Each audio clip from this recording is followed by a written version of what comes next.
I'm doing. Are you going to double check it too? You want Uh, to do? yeah, make me co-host and I'll do it. Okay. Stop. Make host, make co-host. Okay. Um, say something, talk about Vibes Workshop, talk about. Okay.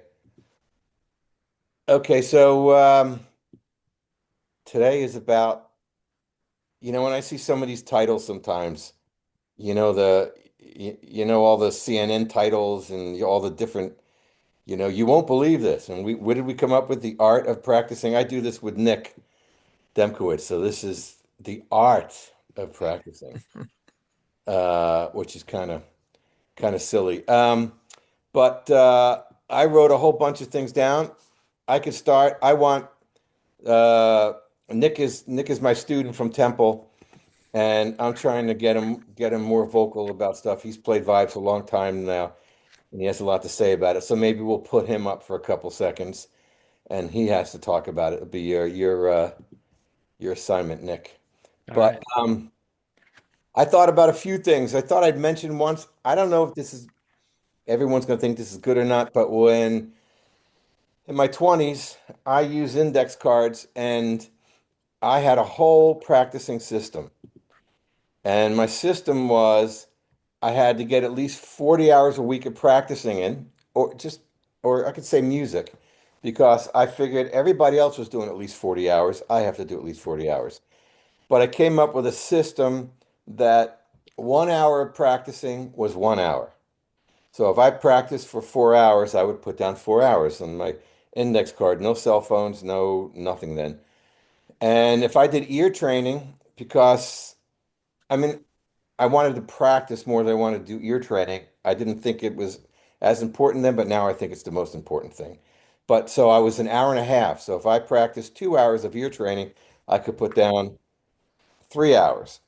If I played, had a gig, or if I jammed with people, because that is also the most important thing, that was 2 hours. So if I played with some guys for 2 hours, I got to put down 4 hours. And that would be my week. And I did this for, God, I did this for, I don't know, a few years. And uh, I would just keep a track of my hours. Now I will mention, because it talks about it, I did a Gemini thing, um, deep research on practicing, and it came up with some good stuff. And if you look in the chat, you should see the one on the AI guide to practicing, which you can at least look through. Then see, it's really, I think it's really good, as a matter of fact. And if you want, as an extra bonus, I did an AI thing on Mike Manieri. I made a podcast and sent him a podcast about himself, with AI people talking about him. And then asked Gemini to make an interactive web page. And if you go to that link, anybody can go there. You don't have to subscribe or anything. You can see what we did with Mike Manieri. So I'm a, I know there's different opinions about AI, but I love it. I just love it. Um, Okay. Now, let me get back. What was I saying here? So that was the first thing I wanted to say about it. I tell you what, after, I mean, what am I, 20, 60? At least 35 years of teaching, the good students practice the most. I can't think of anything else about that. The good students practice and the great students practice the most. I just know that from years of teaching. I do think about different things. I think if, young people have a different body than older people. So sometimes when I teach older people, I'm telling them you got to play scales slow and even every day. You've got to go up and down the instrument.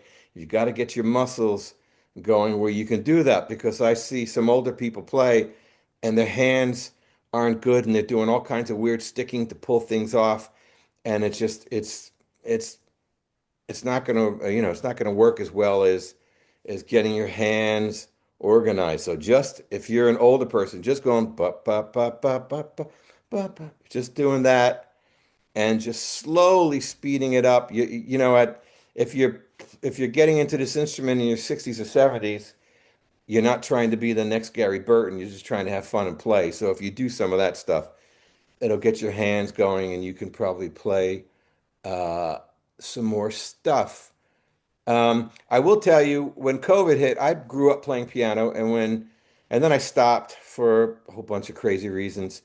And I went to school, and I just practiced harmony on piano for the rest of my life and played chords for students. But when COVID hit, I thought I'm going to be a student again, and I'm going to learn piano. And I went out and got method books. I got two-part inventions. I got the Hannon book again. If you know piano, you know what that is. But it was really great going through these method books and watching my hands get better because watching myself start to play a piece of music and do it every day, and then all of a sudden I could do it.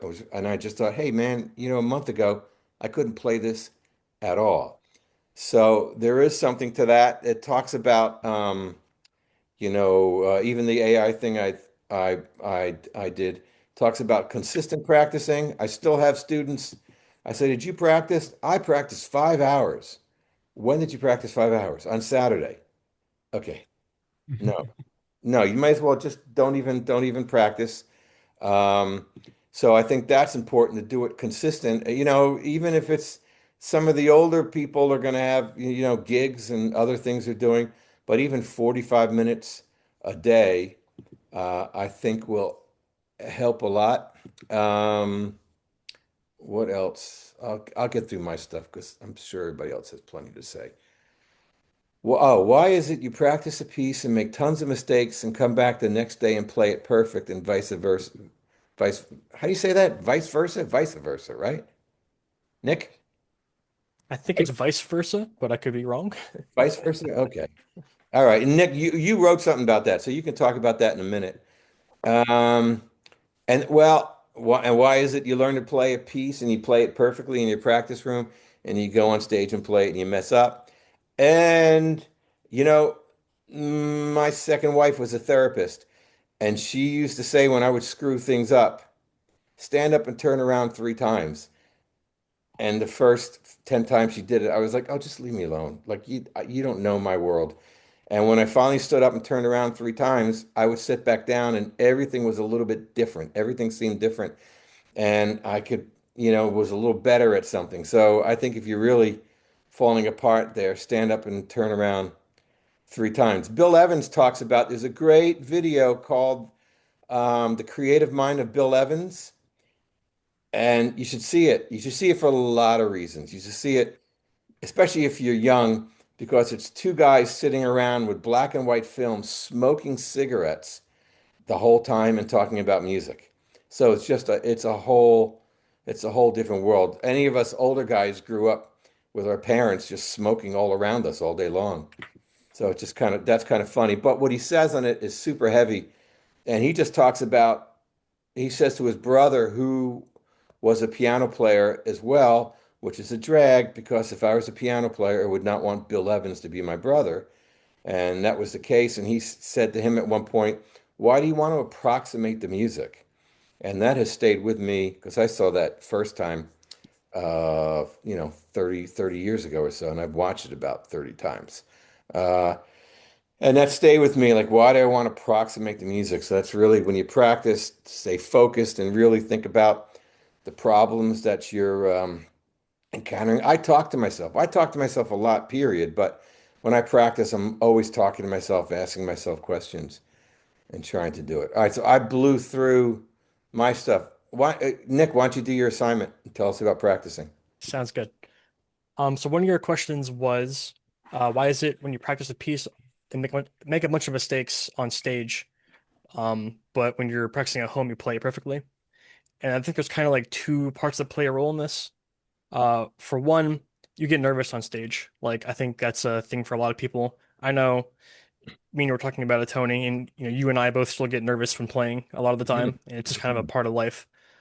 And the other part of that question is like you're probably not learning the music properly. You're probably not fully committing it to your memory or to your muscle memory. Uh, a lot of people want to take shortcuts when learning music. I've learned, me included, and like just I want to learn it quick and get it over with. But if you're not really committing it to your muscle memory, then it's kind of, are you even really practicing? So like you should be able to go on stage and then think about, I don't know, gardening or driving, and then like your hands just automatically do the stuff that you want to do. The Hmm. goal is to be fully conscious on stage and like really think about what you're doing. But you want to be able to do it automatically. So if you're kind of like struggling to play the music when you're nervous, you got to think about, okay, well, do I really like know what I'm doing? Is how I think about it. And what about the thing about sleep? Yeah. I think sleep's probably the most important part of our days, 100%, no matter what we're doing. Uh, but a few things happen during sleep. I always practice at night before I go to bed, because that's when like your brain kind of organizes all the memories from the day. So, like during your REM cycle, your brain takes all the memories from your hippocampus that are stored throughout the day, and then it kind of commits it to your deep memory, and it will organize memories, organize feelings, and kind of like put it all together. So oftentimes, like right before I go to sleep, I'll practice. I can't play anything. I suck. And then I'll get like 7 hours of good sleep, wake up, and then my hands magically just do the thing that I wanted to do. So I think sleep's probably the most important part for us emotionally, as well as us in our playing lives. Good, good. I'm giving you an A. That was great. Hell Yeah. yeah. Didn't he do a good job?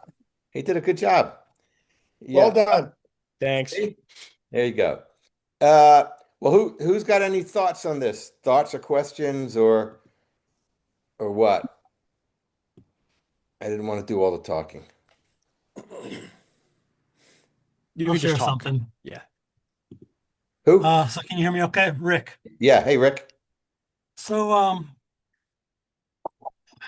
I practice at home by myself. I'm not in a band, so I don't have anybody to jam with.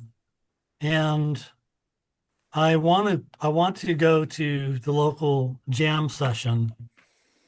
And it's like when I'm practicing and I'm learning a tune and I'm getting it in the muscle memory and I can hear it. I can kind of cruise over it with soloing. But the last time I went to the jam session, I was pretty nervous. So how do you get over that nervousness? Okay. Well, I can comment on that because first of all, I used to have an adult class for about it could have been 10 years, and we would do 15 weeks getting ready to go to a club and a jam session, and we play all during the 15 weeks, and always by the end, one or two people would have a conflict and couldn't make the jam session, even Mhm. though we knew the date from the beginning of the semester. And I never knew, does this person really have a conflict or are they that scared about it? But I always tell the out of school people, because sometimes I'm talking to somebody in their 20s that wants to play or 30s, and sometimes it's 50, 60, or 70.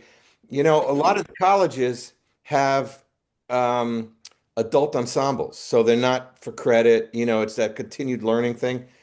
And I would do one of two things. I would find a college that did that, and I would take that course. I know there's a couple people on here that I know that go to Settlement Music School and do it. And I think I'm looking at Kevin, and I would say it week after week in his lesson. And as I remember, he would kind of put it off, and then he finally did it. And I think he would agree. He could answer in a minute that it was probably one of the best things he did, probably better than even taking lessons. And then, if there's no school near you, I always tell people, like when I used to teach this class, I had some people. I remember I had a guy who was a surgeon, and he was frustrated because he couldn't find people to play with. And I just said to him, I said, "You're a surgeon. You make a lot of money. Why don't you just come up with 50 or 75 bucks a week? I'll find you two college students and you'll pay them 30 or 40 bucks a session. You won't even know the money's gone, and they'll have food money for the next 2 days." And he did it. And then he was playing every week. Um, besides doing our class. But is there a college near you? Is there universities nearby? Yes, we do have colleges. I've reached out to the percussion professor there, but I wasn't able to get through to them. No, find So find the person who does all the courses and see if there's any. What's the university? What college is it? We have Furman University. Hmm. Furman. Is it a big school? It's a big college, yeah. They must have these. I think they're called continued learning. I know Mary, who's on the call here, she can go to Westchester University and take courses for free. But there's also continued learning at these schools, and if they have an adult ensemble, you can do it. The next thing is to find like if there's a bass player nearby, if you know a couple other musicians and there's a professional bass player around, and you say to your buddies, hey, let's each kick in $30 and get together once a week with this guy, give him $90 cash, and he'll spend 2 hours with us playing tunes. So I think if you think creatively, there's a number of ways of doing it. That's going to be huge when you start doing it. The jam sessions are weird because there's assholes at jam sessions. It could be an old guy trying to play like jazz god, so he's going to put everybody down, telling you doing it wrong. It could be a young guy who's just got too much testosterone, so he's just trying to blow everybody off the stage or just play games with people. And sometimes it's all nice people. So I get the jam session thing. You can you can just put your tough skin on and go and do it. And if anybody says anything to you, just tell them to screw off. But I think you should look into the university. I have a question. Yeah. How you doing, Tony? Hey. This is Ernest. I want to ask Rick a question. Um, uh, have you played professionally or in a band before? Yes, I have. And what instrument?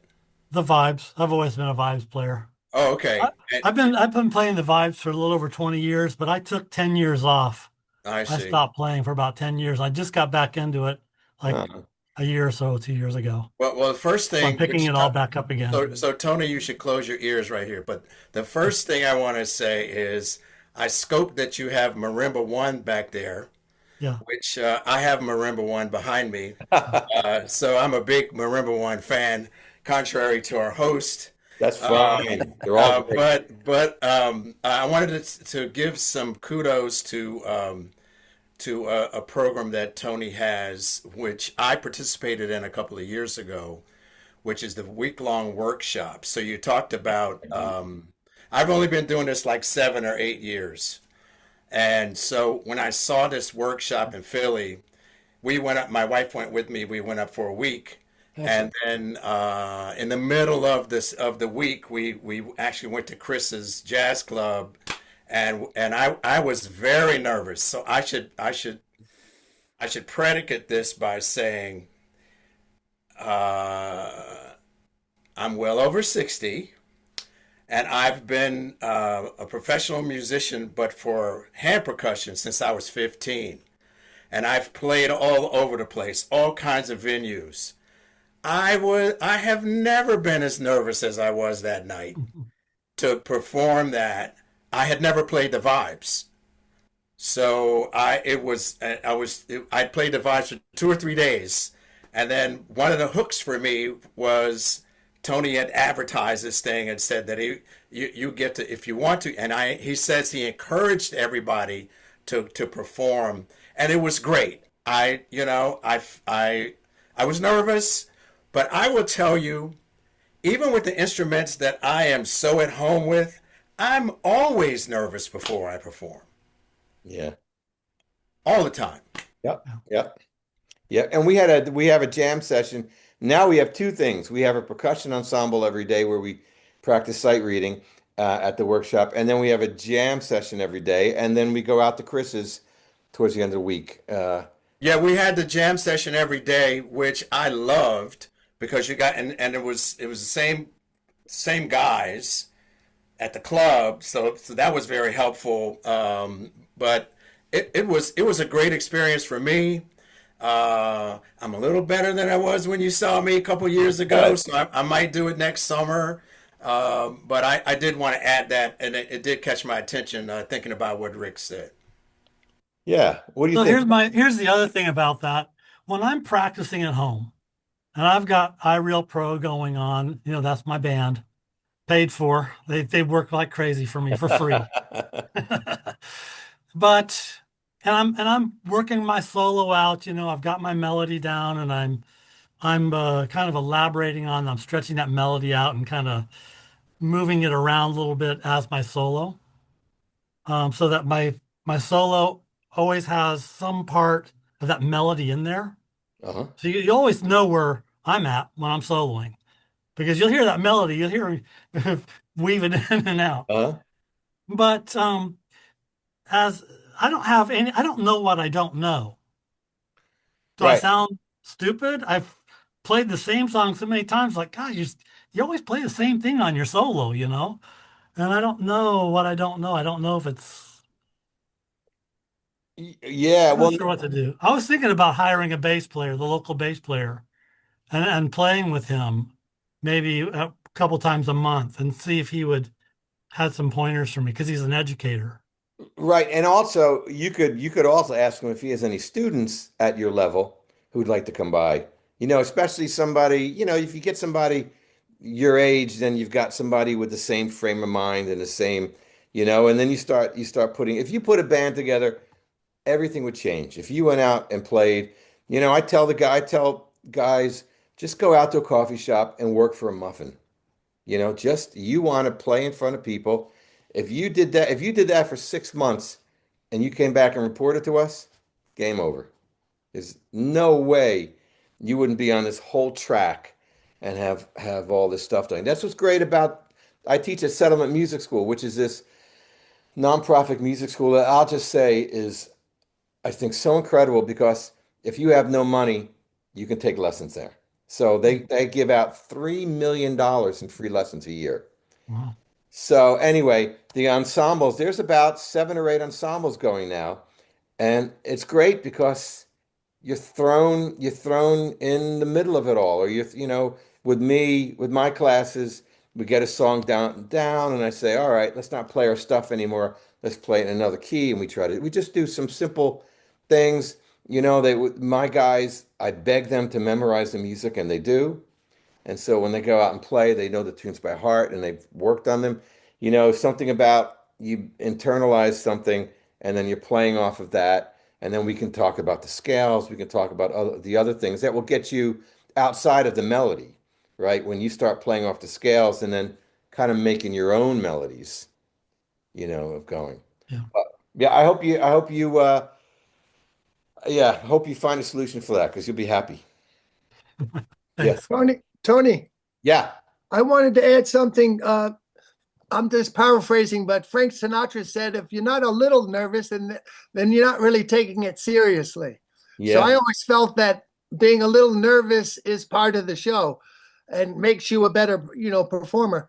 And then getting back to what Nick was saying, I found fascinating because I've researched it a little bit in terms of sleep.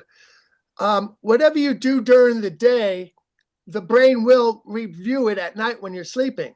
So Right. they also say that whatever you work on or practice or study, 4 hours later, the brain will remember it best. So Oh, that's a great time to review. Now, if you get back to what Nick was saying about sleep, that was extremely important about him practicing right before bed because as soon as you fall asleep, the first thing it does is what you did last. So you already practiced twice within an hour. mm-hmm. Then guess what? You go through the day, you practice two more times. So now you've practiced six times together rather than three. And Right. it's what's the word? Astronomical growth. It Right. really does work that way. So those are things to consider when you're practicing and how you're practicing. Yeah, it's funny because I hear musicians talk sometimes about how they're not nervous, to go on stage. But I'll be backstage with a bunch of guys, uh, men, women, whatever. And there's one thing everybody does before you go on stage. Everybody has to pee. And I think everybody's a little nervous. And it's like, so I think we all get somewhat nervous before we get on stage. I agree with Frank Sinatra. You're not taking it serious. You don't care about it. I Yeah, get it. a little bit. Who else? Kevin. Yeah, got on. Yeah, so I agree with Rick a bit that I think as an adult who's not associated with the school program, and if you're not really in the community, the music community, it's really hard to find people to play with. I find this especially as somebody who's a beginner, basically. I mean, I know the instrument a bit, but I didn't know how to play jazz at all. And it's like, who wants to play with a guy like that? It's like if you were, and so I think I'm really lucky that I had this casual conversation with Tony a couple of years ago and found out about settlement in particular. So it's a great program. Really thankful that I found that. But yeah, otherwise, I think it's really hard to find people to play with who kind of are okay with a beginner, you know. Well, you have to find other beginners, right? Yeah. You And know, do you know the app next door? not really, no. Oh Next yeah, yeah. door, and some of you guys know it. Next door is you could say it's like a Facebook for your neighborhood, only your neighborhood, only a couple zip codes, and then the next, 4 towns over, they have their own next door. But I've had guys get on there and just once every 2 weeks, once a month, leave a message. Hey, I'm a kind of big novice jazz player on the vibraphone looking for a bass player, and then there's some rocker out there who's well, who was thinking, I'd like to get into jazz a little bit, and you put your bands together. And the good thing about the ensembles, as you know, Kevin, is you guys start going out and getting your own gigs and forming your own groups, and that's incredible. Yeah. So, Yeah, and there's definitely too. There's nothing like playing with other people. I mean, Tony turned me on to iReal Pro, which was a great advantage over what I'd been doing before. But even then, like you've been saying, it's so different playing with real people and interacting and what you kind of learn. yeah. Um, um, and then there's the nervousness factor, which again, it's like when I practice at home, everything sounds great, and then I go in front of somebody and I look at the instrument and I don't know what note is what. And it's like it's a whole my mind just sort of blows up for till I get settled in, I guess. Well, I noticed, having to go out on stage and like you have to play something solo. And I just noticed a lot of times when people start that, if it's a piano player or a sax player, they always start off rubato. And I haven't asked anybody, but I just know if I go out on stage and have to play something, I'm probably going to start rubato because I'm going to be really nervous and I need to calm down a little bit. So by taking my time, I can calm down and it can help me. And then I can, get up the tempo on the bridge or something. But I just see it happen a lot with people that, you start rubato and you get into stuff. So there's even ways I think of dealing with nervousness. If I'm playing a concert, a lot of times my first tune's going to be something, just not too crazy that I know I can settle down with. And then after a tune, I kind of feel like I get a little better at it and do it. But yeah, hey, Yeah. who's I think one other quick question or comment, I guess, about like being nervous and stuff is like, okay, so I'll practice stuff and I feel comfortable doing it.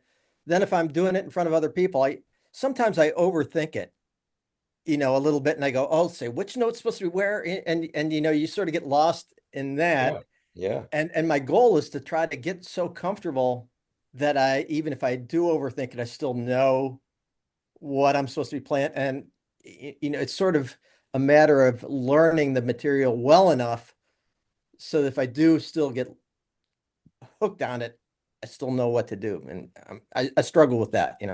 Well, there's two ways that I learned. When I was in college back in the day, we would have recitals and things, and the first thing we would do is we would get all together, all the percussionists by ourselves, and we take turns playing our pieces because we were playing in front of people. So you do that 2 or 3 times, that gets easier. And I always thought the next thing that comes closest to that, like the iReal Pro version of playing in front of people, is to record yourself. And I record myself, it must be every day. If not, if I'm exaggerating, it's at least 3 or 4 times a week that I turn on the recorder and I just pretend like I'm walking out on stage and I play something by myself. And that really helps because I can play it perfectly 10 times, turn on the recorder, turn on the computer, hit record, and then start playing it and start falling apart. And it's like, what is different? And it's just my context has changed. When I'm playing by myself, nothing matters, right? And I just, Yeah, yeah. One other comment too, like along those lines too, is that I would believe there's an advantage to playing stuff, practicing stuff slowly. Because when I do it fast, okay, I sort of have this muscle memory thing going. But if I also do it slowly, then I take time and think, oh, what's the interval? What are my hands supposed to be doing? And so I'm not just relying on what does it feel like, but I also have my mind engaged if I do it slowly, yes. Well, you Itzhak know. Perlman said, if you want to, well, he said, if you want to forget it slowly, practice it slowly. If you want to forget it quickly, practice it quickly. Hmm. And so I thought, oh, that's kind of smart. But yeah, I practice slow all the time. And now that I do all the piano stuff, I've been practicing ragtime pieces and getting them together. Sometimes I call it tempo of death. I am so Hmm. slow, just making sure all my hands go to where they're supposed to go. And that is the secret weapon. I remember when I was studying, for some reason, my teacher used to grab you right on the bone on the elbow when he wanted to tell you something. And he would just go, slow down. He'd grab my elbow and just stop playing and say, slow down. So I think it's harder to do when you're young to slow down. It's easy to do as you get older. But if you can do it when you're young and practice, I think that's great. Hey, I really liked what Gary Burton had to say about slowing down when he was on your interview last month or month before. He had mentioned that on the Chega recording that he really wished he would have played that slower. Yeah, isn't that That funny? you just tend to speed up because you know the song so well and you don't realize you're just racing through this piece at abnormal speed. That Yeah, was really nice to hear him say that. well, especially the live version, which was supposed to be the one that was going to go on the recording, because he was playing somewhere in Indiana. Did he say, maybe he said this at the workshop, but I know it from, he said something about his workshop, and he was supposed to play with a big band and they canceled, and they were going to stick him with some local musicians. He said, no, I'll do it myself. And those other pieces are from that concert, but he didn't like the Chega version. And if you go, it's on YouTube. If you go on and listen meticulously, you start to hear even him making a little something here or a tempo shift here. And but it's still it's still amazing. Tony, Tony? who's that you quoted about practicing slowly and Itzhak, remembering it? What? Itzhak Perlman. Oh, right. Because you told me that quote once, and that made I was in a bad habit from years of, practicing piano the wrong way and rushing, and then getting frustrated because of all the mistakes. So it's been so hard to change that, but that's been for me one of the most important things is to slow down everything, and it's really hard. It's really hard. Yeah. Tony? One of the But it's things important. It's really important. one of the things I did was I went downtown and I played on the street for a morning for about an hour and a half. I used iReal Pro and my little tablet, and it was a lot of fun. It was nerve wracking as all get out. Yeah. I never calmed down, but I didn't give up either. Well, I think that's a good point. I think you would calm down if you were with a bunch of After a people while. playing. There was a guy that came to a workshop. He had never played the vibraphone, but he wanted to, and he came to one, and it was one of my workshops. I was like, "Well, what am I going to teach you?" And by the end, he bought a set of vibes and a Malacat. And 4 years later, he was in a band, and they were doing out in the middle of Pennsylvania, all the senior homes, and he was working 6 nights a week. And he was just a pro. He just says, yeah, I get a little nervous and I get up and do it. I think in time you would get over it. I'll Who show was you, that? I'll give you a close up of my setup. So that I have a tablet stand Right. that's fastened to my frame. Oh, you got one I want one that's fastens to my frame. Yep. You got to send me the link. It's a who's the maker of stand equipment? Um, can't think of the name, but anyways, it clamps on and it has a couple of movable pieces that you can adjust it correctly. And on below it on the side, I've got a a my amp. Oh, I see it. Oh, look at you. Yeah, and that thing you can hear me for blocks away. Isn't that great? Yeah, Oh, good. it's a really kicking amp. It's got like 80 watts of power. It's an Oh my outdoor God. amp. I fastened it right on the side of my vibes. I don't have to take it off. What's the name of it? It's a uh,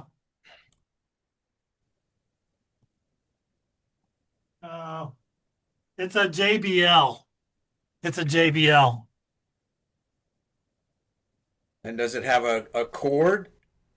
You no, it doesn't. It's a Bluetooth. Oh, okay. Yeah, you charge it up with a Bluetooth charger. Oh, that's great. Battery runs for about 24 hours. Are there microphones in that, or where are the No, microphones? no mics, but it's got a whopping bass. I mean, a kicking bass. That's why I got it. Because vibes without a bass is for me is dry. Oh, vibes without a bassist? Yeah, without a bassist. Oh, Yeah. oh, yeah, okay. Huh. Tony, Tony, Yeah. uh, back in regards to Itzhak Perlman and his, saying that the most important thing is practicing slowly, I came up with my own little saying. I call it the secret. The slower you practice, the faster you learn. Yeah, that's right. That's great. And following some other research I've done, I realized that, and I've learned this by studying it. Whatever you tell the brain first, it remembers best. So when we're in a hurry to practice fastly, Mm-hmm. basically all we're doing is making lots of mistakes we have to practice over and over. I'll leave you with this last little quote by Paganini, one of the great violinists. Oh He yeah. says, anyone can be as great as I if you follow the right principles in the right order. And guess what principle number one is? Practice. Practice. Practicing slowly. Practicing slowly. Is it? Now, Yeah. what's fascinating about that is he was quoted as saying, I hate to practice and I don't practice very much, which contradicts something you said earlier, where you felt like the more practice, the better you're going to get. And Vince Lombardi would say, well, practice doesn't make perfect. Perfect practice makes perfect. Well, So, that's true too. But I imagine when Paganini was young, he was practicing a lot. When Warren Wolf was young, he was practicing his butt off. yeah, but again, I think that what they were doing is practicing and making a lot of mistakes and practicing to correct them. That's what I did half my life, but I didn't care because I loved it. Right. I just love playing music. Right. But when we see the younger students practice something, make mistakes, and oh, I can't do it and quit, it's because they don't have that longevity of saying, yeah, it's going to take a while, but I'm enjoying the process. Yep. Yep. Who's there? Nora, you're a senior. What do you think about practicing? I think it's great. Um, I have the same sort of mindset as Nick, where I, for some reason, can retain more information at night. Like there's like a period in the afternoon where you can't get me because from like 3:30 to 5, I'm just not there. Really? Um, but I think having it at night is best for me just because I go to bed and that's the last thing that I was consuming. So that's like what I'm not dreaming about, but if I had to dream about something, it would probably be the last thing I did. Um, but yeah, I think it's tough. It's tough to turn off. Like I know I'm living in a world that's very electronic heavy. So it's hard to turn everything off and like focus and lock in. So not the easiest thing for me, but I think having there's apps for this sort of thing to shut off my phone at certain hours so I don't have to worry about that. Sometimes not practicing in my apartment and going to the school is helpful so I don't get distracted by my roommates. Like just kind of setting up your practice time as like you time so that there All isn't right. any distractions or but also take breaks. Breaks are important. Don't over practice, otherwise you'll go insane. Yeah, I think breaks are important. Who else? Oh, Brett, what do you think? I think you're in the middle of young and old.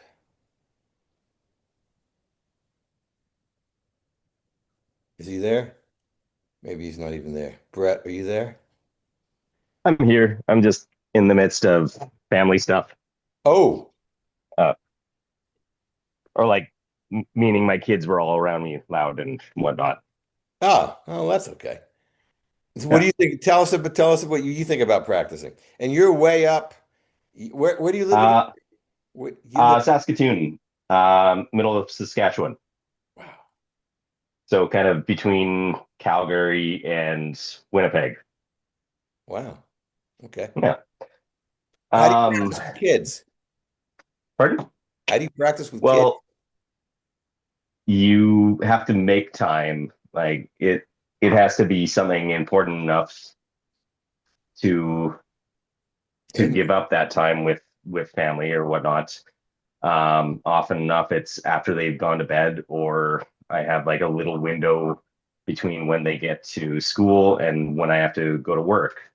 So yeah, if I can sneak in a few minutes here and there, that helps a lot. I did a musical a few months back. It was Million Dollar Quartet, and it was like a 6 week run. And the guy playing Jerry Lee Lewis was taking everything like 30, 40 BPM faster than it oh, normally goes. And I was playing drums for this and I wanted to look authentic. So I did it all in traditional grip, leading with my right hand, and I'm lefty. So it was a struggle to like teach my muscles to go that fast and that hard. So it was like any chance I got, practice with a metronome, get the speed up, get work on that and work on endurance.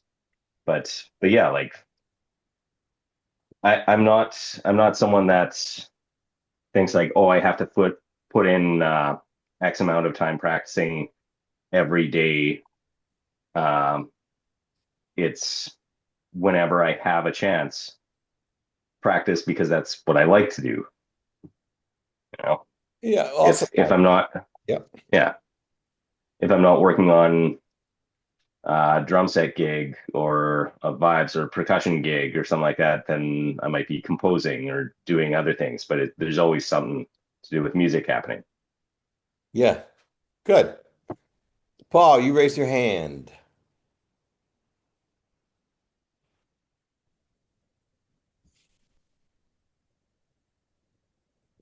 Paul. Jerry's Yeah, I also gotta asking.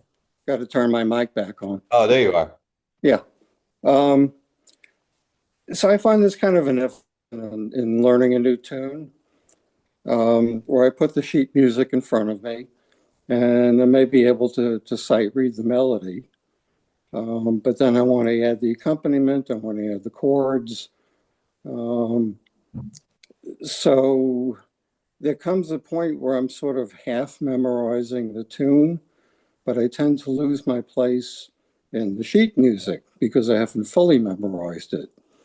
So I'm wondering if anybody else has dealt with this kind of thing and developed some sort of methodology for dealing with it. Anybody else before I can chime in? Absolutely. I took the class with the class that Gary Burton had taught. He put together over at Berkeley before he retired, and he immediately emphasized first you have to memorize your melody. Two mallets, memorize the melody. Don't worry about chords. Just memorize the melody. You have to visualize and see it, and you just memorize it phrase by phrase until you've got that thing. You've got to memorize the melody.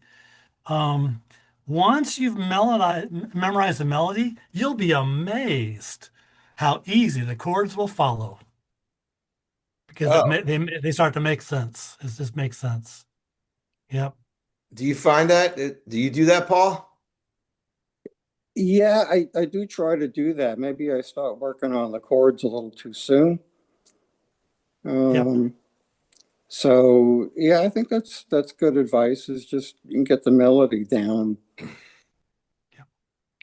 Well, the interesting thing about harmony, because unlike some of you guys, I just got out of school, I played gigs, and I practiced all day. I was poor, I didn't care. I just practiced and played. And after a while, like it's it's sort of all the harmony is the same. And my mentor, Larry McKenna, used to say all jazz standards, like the real standards, fall into one of four categories with the chords. I forget what the four categories are, and he's gone now. But I used to give him a tune, and he'd tell me the category, and I'd be like, "Oh, okay." And this girl from Ipanema, Take the A Train, Our Love Is Here to Stay. All these tunes that kind of have the same basic progression. So I think for me, doing it this long, that the chords are just easy because I don't see chords, I see sentences. And I'm sure anybody who's been playing professionally for a long time, you see that. Or I just see rhythm changes A section. Oh, bridge. They used to call it Sears and Roebuck. Any tune that goes F minor 7, B flat 7, E flat major 7, down to C7 to F7, which a whole bunch of tunes do, that was called a Sears and Roebuck bridge. So when you play with guys back in the day, you say, "What's the bridge?" And somebody goes, "Sears and Roebuck." You know the chords. Go to the four, go down to the two, 2 5 1. But I think that was good advice about learning the melody. Some guys, I didn't do it. I wish I did. Learn the words. I know Joel Fromm knows the words to every song he plays. He can sing the words to the song if it's a standard. So, memorizing that, listening to it every day, and I guess repetition. Does that help you at all? No. Yeah, Tony, Yeah. yeah, I think that's very good. Uh, Tony, yeah. when I was studying with Charlie Smith at Boston University, he said the best way to learn the parts that you're learning is to read the music while you're listening to it rather than playing along to it as your Oh. first approach to it. And I found that to be quite helpful in terms of cutting down your practice time because you have a sense of seeing it and hearing it without actually doing anything. It's like, closing your eyes and hearing better or letting your senses heighten a little bit. Well, it's interesting you say that because that makes sense to listen to the recording with the music. But when I learn tunes, and it's been my whole life, especially the tune I'm studying, but now it's a lot of tunes. I learn them by ear, and because Yeah. it's a whole different memorization process. And that's why I always cite you can see some old guy with Alzheimer's sitting there in a chair and you start playing his favorite song and he starts singing the words and he can't talk. So that just makes me think that if you can kind of now I know, especially if you're older, if you start doing it by ear, it's painful and it's going to take a long time in the beginning. With my students, they do it, they're young and they do it. And by 4 years later, any of them, Nora, Nick, all these guys, Cherry Bomb, I call it Cherry Bomb, you Chin Cherry, they can all, in fact, She Cherry, wants to say something. She wants to say something. you want to say something?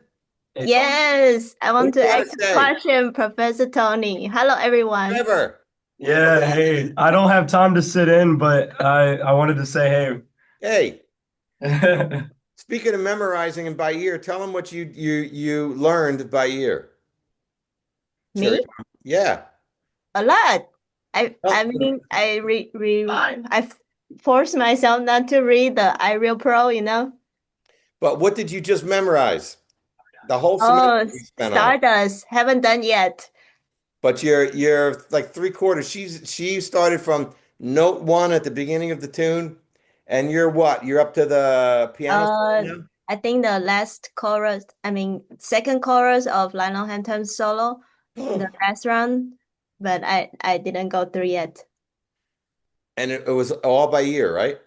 Yes. And she would play it for me in the lesson, and that would be 12 minutes, because you do it and we'd start at 1 o'clock and now it's like quarter after, but that was important for you to kind of play it all from memory. Do you think it helps you? Yes, a lot. Actually, a lot. Yeah. And I do want to ask one question. Yeah. Like, how do you, in your life, how do you practice so many style? Like how to internalize it? Do you have certain strategy to do that? Because there are so many styles to learn. All right, I'm sure there's a lot of opinions here. I found out Yes. that I couldn't be authentic. I really got into Brazilian music and I was playing with Brazilian guys. And I just, I could approximate it, but I would never put the time in to get it down. Then I got into Latin music with the clave, and I could do it, and I played in Latin bands. Um, but I think all those things I'm just okay at because the most important thing for me was just playing jazz and, working on soloing and chords and all that. But I think over time, you can get different styles, and I think you have to go out, you have to get in a salsa band and play, and get yelled at. I got yelled at because I crossed clave. I didn't even know what that meant. And I had like five Puerto Ricans yelling at me for crossing clave. I'm like, what the hell is that? So I didn't even know, somehow my phrasing, the rhythm didn't work out right. So, you get little bits of information, but it's really hard to do a deep dive into somebody else's music. It's like if I wanted to play Taiwanese folk music, I have to like go there. I don't know, dress like you guys, or I don't know. I'd have to like immerse myself in it and just do that. Right. So Okay. Thank you for sharing. yeah. Anybody else? Yeah, we're coming up. We're coming up on an hour. Uh, Hi. yeah. Hey, Dr. Bob. Oh, you know a lot about all this. Yeah, sort of.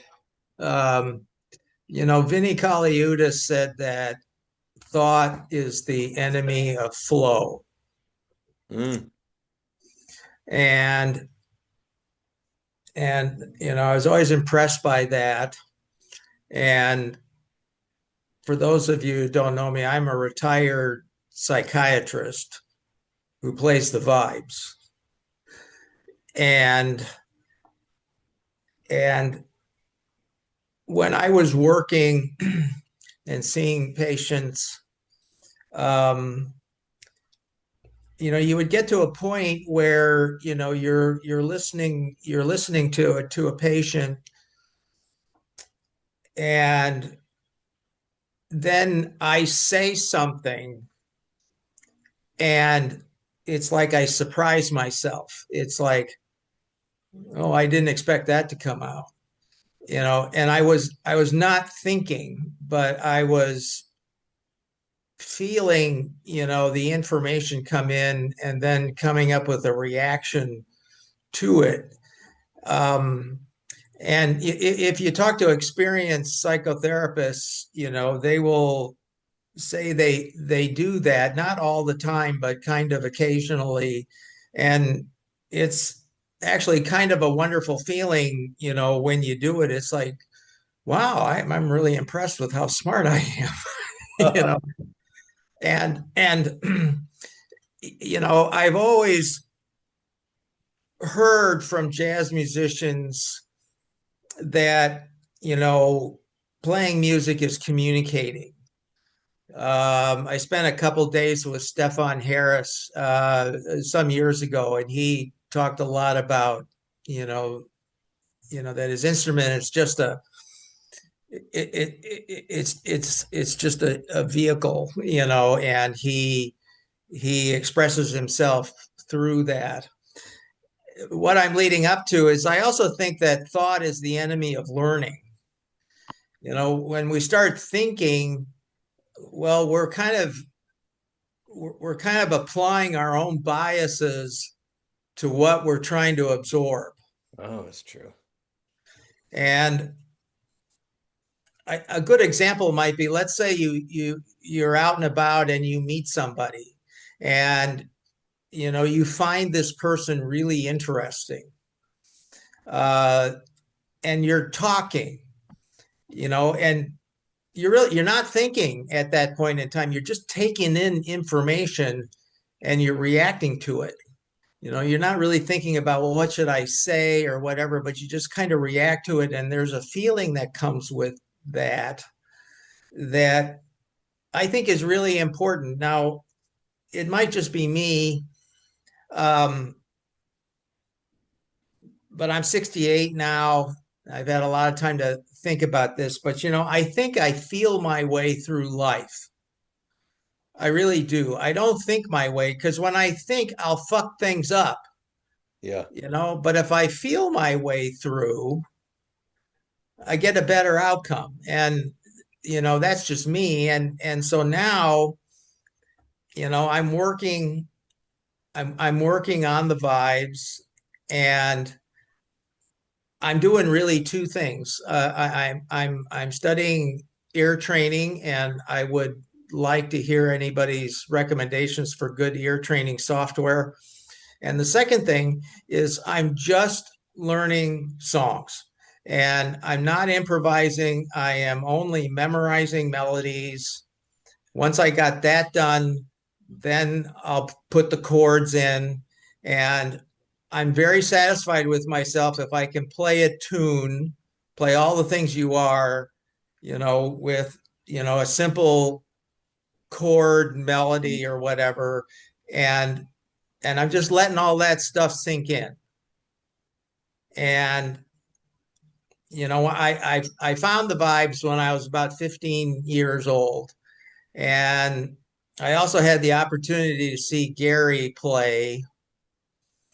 And my 15-year-old mindset is, well, I got a set of vibes, I got 4 mallets, so why don't I play like Gary? Right. And you hit, when you have that attitude, you hit a wall. It's like you slam into a wall at 200 miles an hour. Mm-hmm. And my life didn't end up in music. It ended up in medicine and all that. And I'm kind of babbling now, but one thing I'm grateful for now that I've been retired 2 years and all that is I thought about music every day. Every day. There wasn't a day that I didn't think about the chord changes to something, or the melody to something, or, oh, that guy played a really cool solo over this. I heard that. And so anyway, this has been a very, very interesting discussion for me. Me too. Yeah, it was great. Any parting comments? I have one, Tony. Yeah. Yeah. About 20 years ago, I had this little 8-year-old student, and his mom would sit out in the hallway while the lesson was going on. And one day I just went out into the hallway and I sat down and I said, so what, do you let him cut school and practice all day? Because he was so good and picked up things so quickly. She laughed and said he barely ever practices. And I said, what? So I run into the room. I sit down and said, I can't take it anymore. How'd you get so smart? Without hesitating, he said, I listen. I read books. I read more books. I learn from my mom, my dad, my aunt, my uncle. And then he paused as if it didn't matter and says, and I learned from my teachers.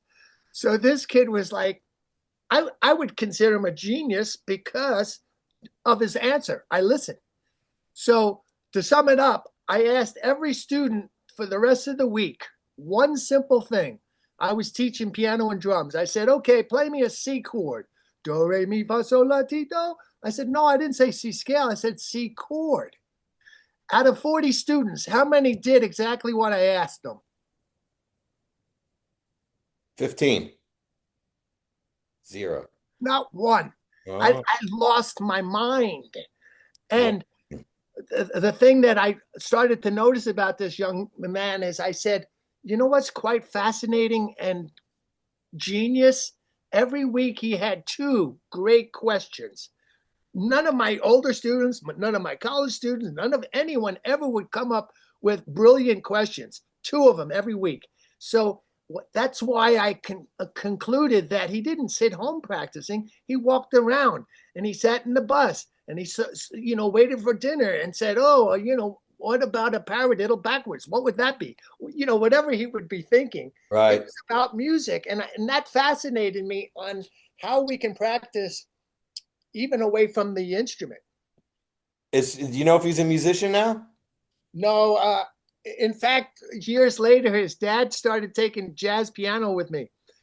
And one day I said to him, it must have taken me 10 years to really digest all this. And he looked at me and goes, really? I don't have 10 years. And he quit.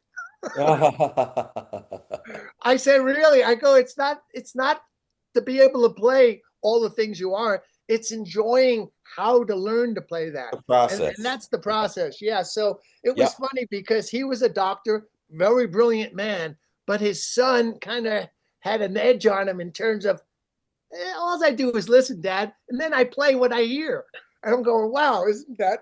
That's amazing. So I was fascinated by that. And I use that story with all my students. I say, so what's the most important thing? Listening. Yeah. So it's a brilliant way to teach and to learn by, on your own. Yes. Yep. All right. We all good? I think we're all good, right? We all know how to practice now. Everyone's going to have a good week practicing. And then by next week, we'll be back to normal. Yeah. Last thing, Tony, I sent you a little thing this morning. I put together a series of learning sheets that I've discovered over the last 20 years. And the one I sent you was called Simple Principles of Practicing. So if you want to share that with everyone, you're more than welcome. Yeah, I'll put it, if you go to Vibes Workshop and go to recent, what does it say? Recent history, I'll put it in there, but I'll make it available for everybody. It won't be, you have to be a subscriber. Okay, So that'd be perfect. I'll do it as soon as we're finished here. But okay. All right, everybody. So, you made me think, somebody said something. Maybe next month we should show us your setup. Show us your practice room. I don't know if that's interesting. I'll ask Nick, I'll ask all my students. But if you have ideas, send them to me and I'll run them by. I always run them by the young people and see what they think. So, all right. See everybody next month. Yeah, good session. Thank you, Tony. Thank you. Yeah. Thank you, Professor Tony. Bye bye. Bye bye, everyone.